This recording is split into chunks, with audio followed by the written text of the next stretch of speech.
Scientists have new concerns about the deadly bird flu virus after a second strain was detected in 6 cow herds this week. It is the first time this variant was found in dairy cattle, meaning it made the jump from one species to another. And now scientists are worried that the infection could soon spread to humans and make it more difficult to contain. Jessica Malati Rivera is an infectious disease epidemiologist and a senior advisor at the Pandemic Prevention Institute. Great to see you. So this new report just in from the USDA found that the newer strain of bird flu has a genetic change that may help the virus infect mammals more easily. How concerned are you about this? You know, Frederick, it's really concerning because we've not seen an outbreak like this. It's quite unprecedented to have this many animals, particularly mammals that live in close proximity to humans, have this many cases.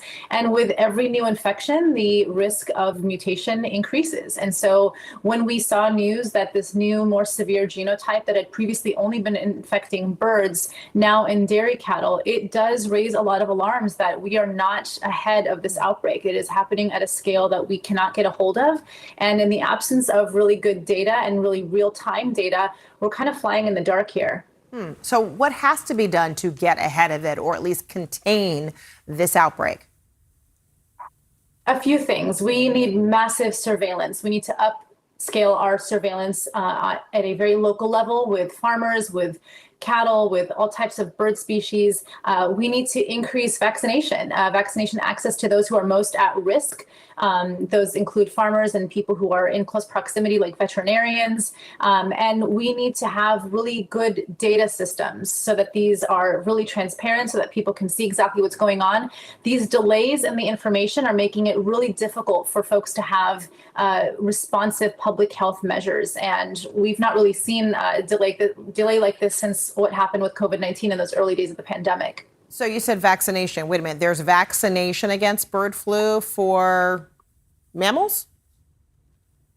There are vaccinations available for mammals. And right now, even with humans, for instance, seasonal flu vaccine will actually really help, because one of the concerns that we have is something called reassortment. And reassortment happens when somebody with a regular, say, human flu type is infected with that and then gets exposed to, say, H5N1. Those two flu viruses can reassort and then essentially, like, think about a deck of cards reshuffling, and can then adapt in a way that will make it turn into a different type of virus that can then affect the upper respiratory tract, which right now it's more of a lower respiratory tract infection. But seasonal flu vaccines are actually one way we can keep this down, because we don't want people having a combination of seasonal flu plus bird flu. But for bird flu vaccines, it is available to mammals, and they are vaccinating animals right now, but they're just not doing it at a scale that we would hope to see.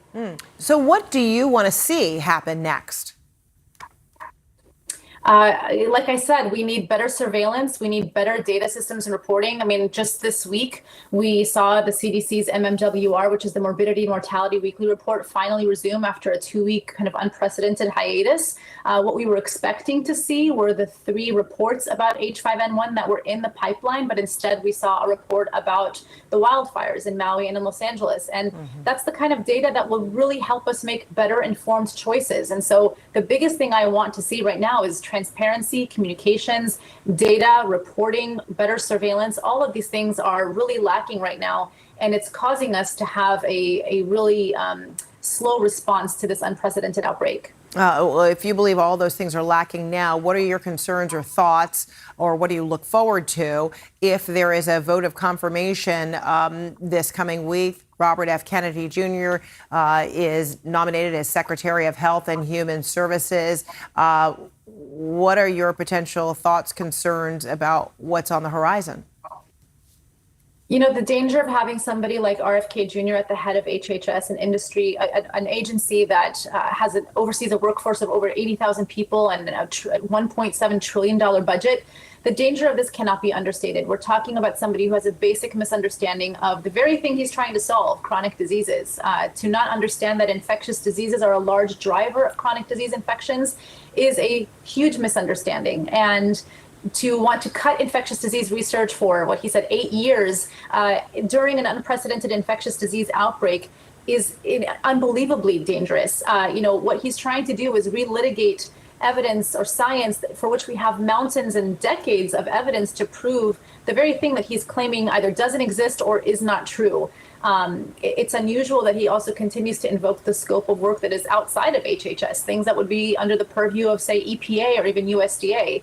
And so we need somebody who understands the science of chronic diseases and infectious diseases, who understands the principles of public health, which is harm reduction, the value of some of the greatest gifts that public health has given us, which is vaccination. And to have somebody who kind of refutes all that and is antagonistic about all those things is deeply concerning. You're an epidemiologist, but you're also a mother of three. What's your confidence level about whether your kids will have the access to all the vaccines that you believe in? Oh, that's a terrifying question, to be honest. I don't think that one person can single-handedly just ban vaccines. I think that that would be absolutely incredibly difficult to do. But what we are talking about here is, what he's proposing is almost creating these parallel systems to retest or relitigate the value add, the safety and efficacy of vaccines, for which we have, again, like I said, tons of data. I don't think vaccines will disappear immediately after a confirmation of RFK, but I do think it's going to be very difficult to possibly, especially in some jurisdictions that are more antagonistic to vaccines, where they become more, optional. It may be harder for some folks to either get access to them or to get good information about them. Right now, we're even seeing the basic papers that come with a vaccine appointment no longer available on the CDC's website. You have to go to places like immunize.org to get that information. So it's not a good precedent that we're setting right now on vaccine confidence and vaccine availability, but I'm hopeful that one person cannot just delete the access to them. All right. Jessica Malati Rivera, thank you so much. Good to see you. Thanks for having me.